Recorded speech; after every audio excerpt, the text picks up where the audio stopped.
Bonjour, j'espère que vous allez bien. J'aimerais vous amener une perspective aujourd'hui que nous sommes tous en train de vivre, peut-être un peu sans trop s'en rendre compte. C'est que nous sommes en train de vivre des petits deuils. Alors, je ne sais pas si vous connaissez les étapes du deuil, mais en fait, on a souvent la perception qu'on vit seulement un deuil lorsqu'on perd un être cher. Mais en fait, il y a d'autres circonstances dans notre vie où est-ce qu'on va vivre des petits deuils. Alors, je m'explique par exemple, quand est-ce qu'on vit un deuil? C'est lorsque il y a une situation qui nous arrive qui défait, qui défait nos plans, qu'on n'avait pas planifié, qui nous amène dans un choc, qu'on ne s'attendait pas à ça, où on ne croyait pas que ça pouvait nous arriver.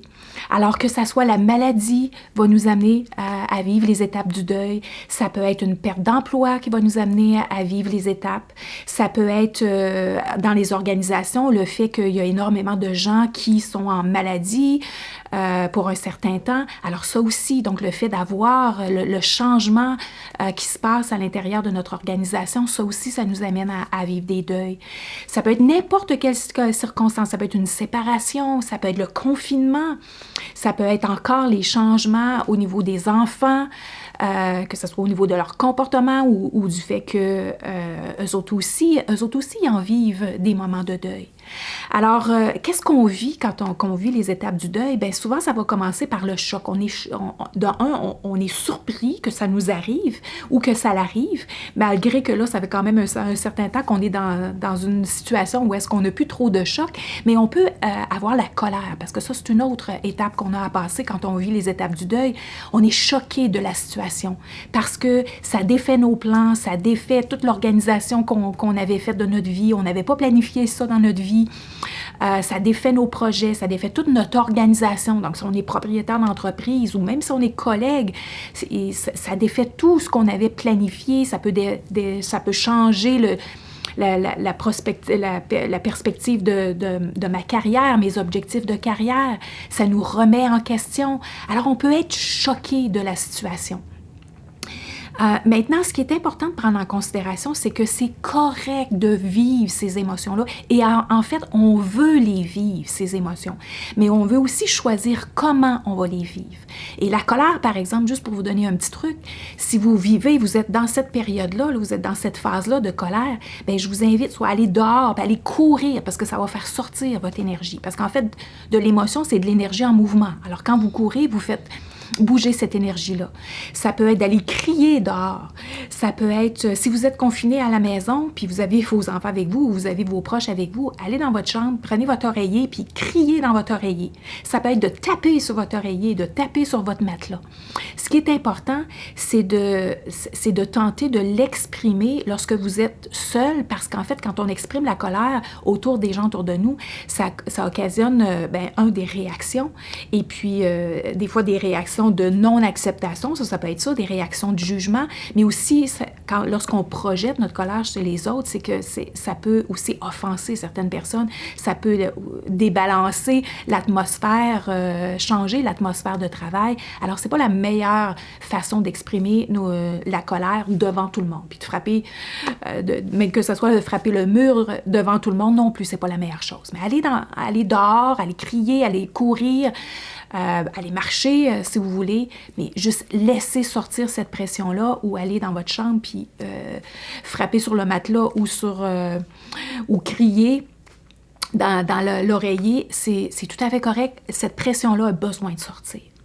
Maintenant, l'autre étape qu'on peut avoir, c'est la tristesse. Donc, on peut cheminer vers, j'ai laissé sortir ma colère, je peux être triste.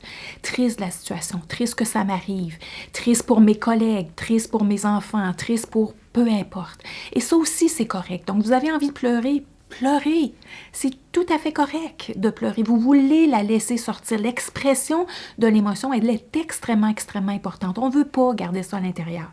Et encore une fois, comme vous pouvez, si vous croyez avoir du jugement des gens autour de vous, allez dans un endroit où est-ce que vous allez être seul et puis laissez sortir cette émotion que vous avez à l'intérieur de vous.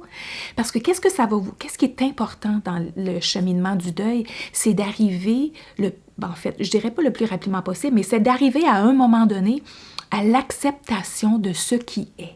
Qu'est-ce que c'est l'acceptation de ce qui est? Ça ne veut pas dire d'être d'accord. Ça ne veut pas dire que c'est je suis contente que ça m'est arrivé.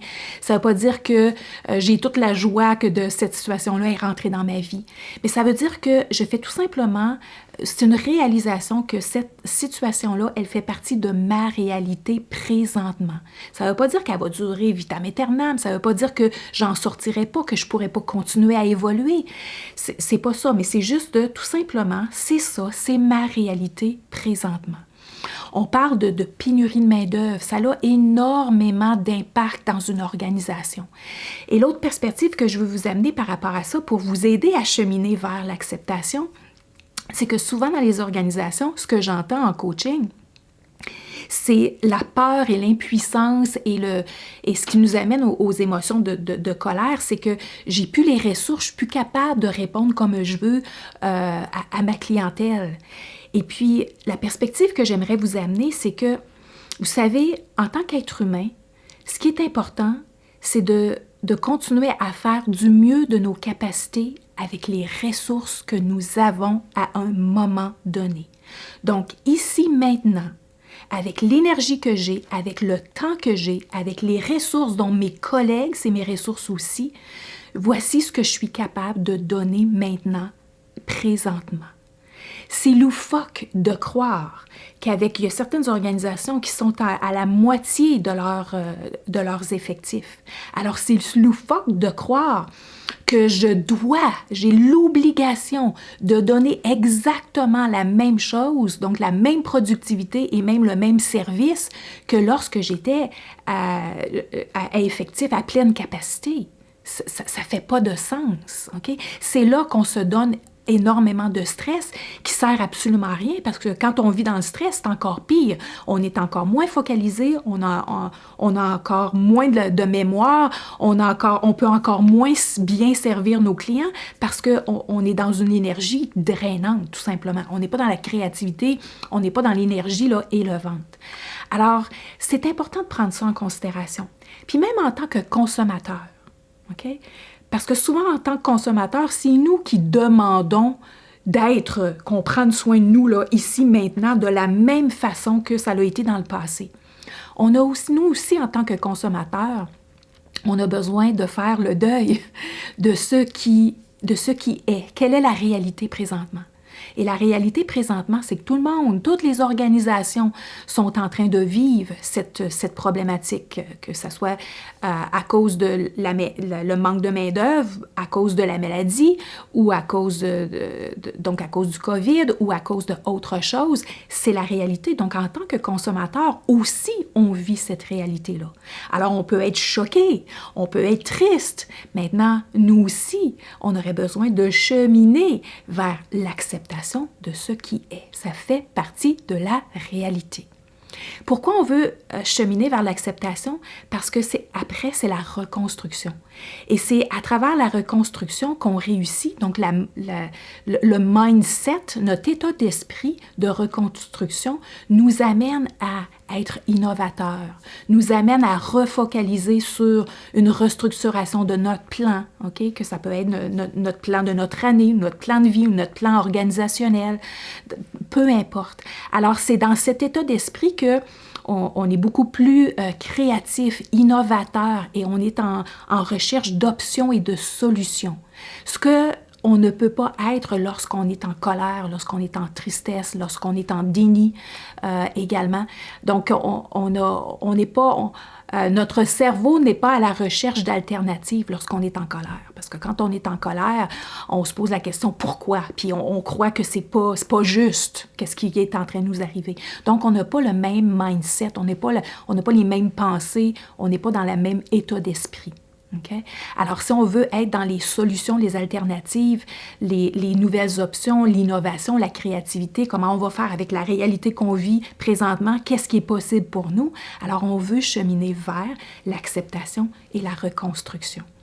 Alors, le message que j'avais à vous passer aujourd'hui, c'est que peu importe qui nous sommes en tant qu'être humain, que nous soyons parents, grands-parents, professeurs, enseignants, propriétaires d'entreprise, professionnels de la santé, professionnels dans tous les domaines, collègues de travail, nous vivons tous des petits deuils en ce moment. Et j'aimerais vous amener à prendre conscience où est-ce que vous vous trouvez dans votre processus de deuil en ce moment. Et je voudrais vous inviter à cheminer vers la prochaine étape. Parce qu'en fait, c'est le cheminement qui est important. Exprimez ce que vous avez exprimé, puis cheminer vers l'acceptation de ce qui est. Encore une fois, c'est pas parce que je suis d'accord, ça n'a pas rapport, mais je me dois d'accepter la réalité que je suis en train de vivre présentement parce que j'en ai aucun contrôle. Et puis, je chemine vers la reconstruction. Où est-ce que je vais faire partie de la solution? Alors voilà, j'espère que ça vous aide. Bon succès!